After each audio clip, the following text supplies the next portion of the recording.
కృష్ణా జిల్లా ఇబ్రహీంపట్నంలో తీవ్ర ఉధృత పరిస్థితి నెలకొంది. మాజీ మంత్రి వైసీపీ నేత జోగి రమేష్ నివాసాన్ని టీడీపీ శ్రేణులు ముట్టడించాయి. ఈ ఘటనతో ఆ ప్రాంతంలో ఒకసారిగా భయానక వాతావరణం ఏర్పడింది. టీడీపీ అధినేత చంద్రబాబు, నారా లోకేష్ పైన జోగి రమేష్ అనుచిత వ్యాఖ్యలు చేశారని ఆరోపిస్తూ టీడీపీ కార్యకర్తలు భారీ సంఖ్యలో ఆయన నివాసానికి చేరుకున్నారు. తొలుత ఇంటిపై రాళ్లతోటి దాడి చేసి ఆ తర్వాత ఇంటికి నిప్పు పెట్టారు. ఇంటి చుట్టూ ఉన్న వైసీపీ ఫ్లెక్సీలను దగ్ధం చేశారు. దాడి సమయంలో జోగి రమేష్ ఇంట్లో లేరు. ఈ ఘటనలో ఇంటి మొదటి అంతస్తులో మంటలు ఎగిసిపడ్డాయి.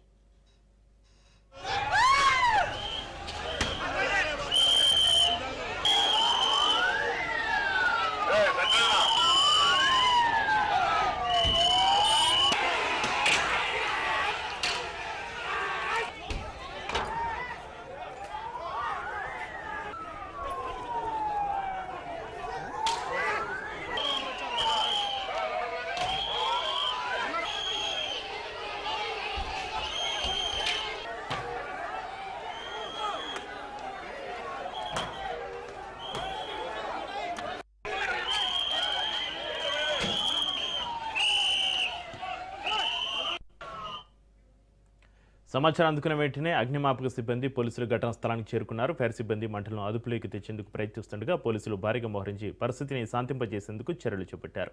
ఎలాంటి అవాంఛనీయ ఘటనలు పునరావృతం కాకుండా పటిష్ట బందోబస్తు ఏర్పాటు చేశారు. ఈ దాడిలో ఎవరికీ గాయాలు కాలేదని, అయితే ఇంటికి మాత్రం తీవ్ర నష్టం వాటిల్లినట్లుగా తెలుస్తోంది. ఉన్నతాధికారులు పరిస్థితిని సమీక్షిస్తున్నారు.